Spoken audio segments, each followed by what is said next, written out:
this is Father Wankwe Buka, the priest that left Catholic Church, because for him, he is supposed to be made a Catholic bishop, but they did not make him a bishop, so he decided to leave the Catholic Church and then form a masquerade in his name. The masquerade will become Bishop Masquerade. That is what you are watching now. Many of you know when the priest left the Catholic Church because he trended that time. He trended so much on the internet. Now, my question is, did this man actually know the true meaning of Catholic Church? Does he think Catholic Church is politics? Or does he not believe in divine calling for bishops, that only the Holy Spirit appoints the bishops?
Christmas blessing. Father, thank you.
Igboland the most can kwa mono no one can I put a biko na enwe video in nature kita anwa.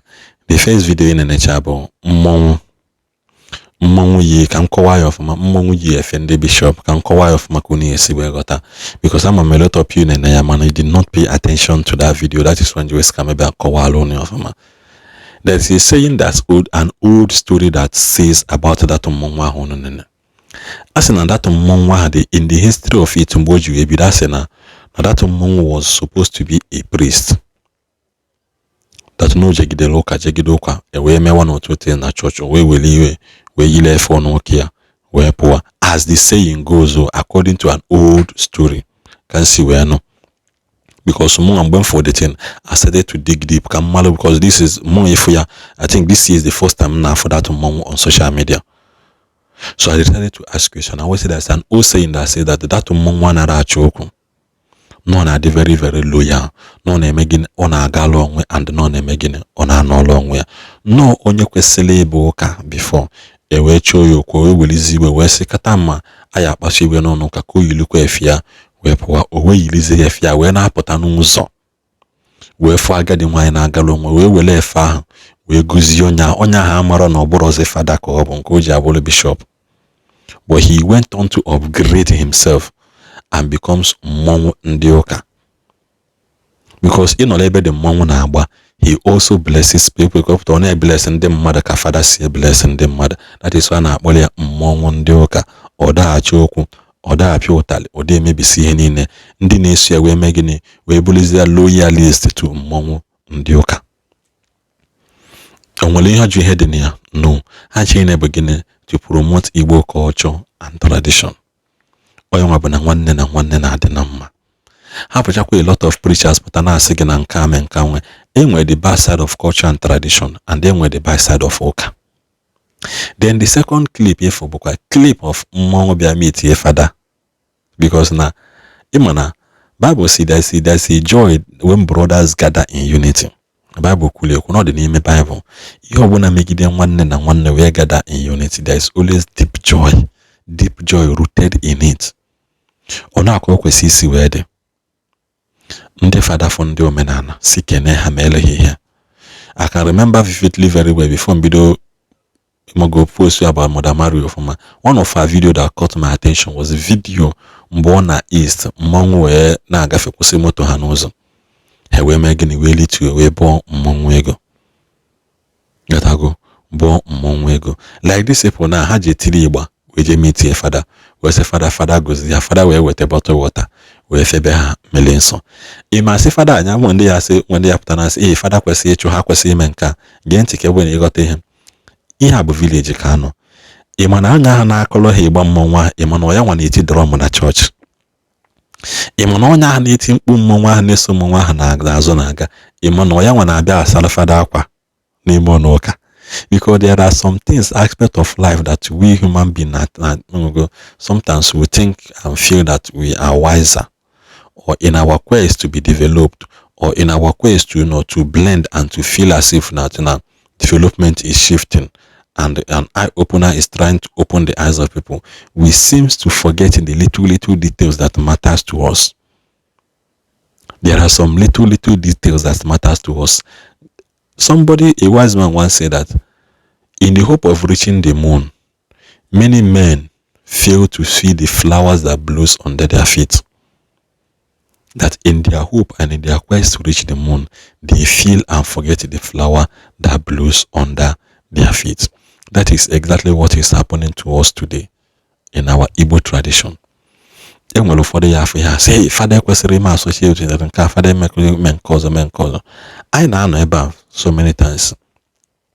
Our fada bụ mmụọ abanye n'ime mmọnwụ, banye n'ime ijele.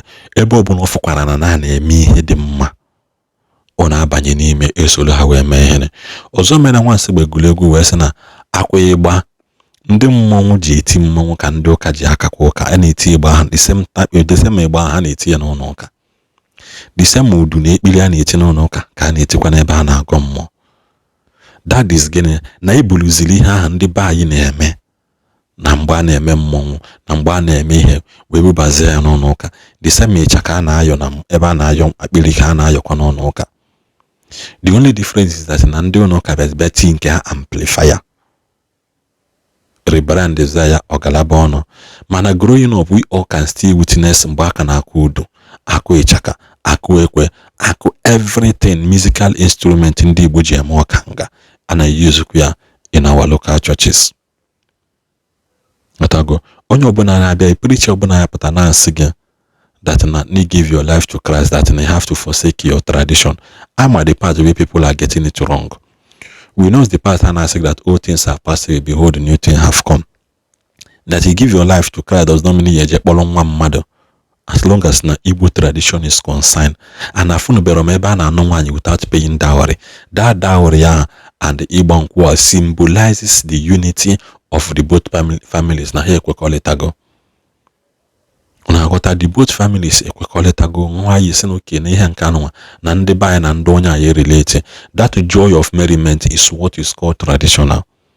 So giving your life to Christ and name nwoke eme pastor does not write off that area you may whether you like it it or not, Gaeno Guyana, you must adhere to that rules and regulation.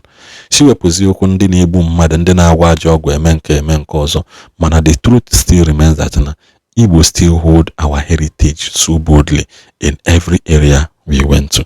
I'm like this video. Like I said, in a nature video I like, don't forget to subscribe.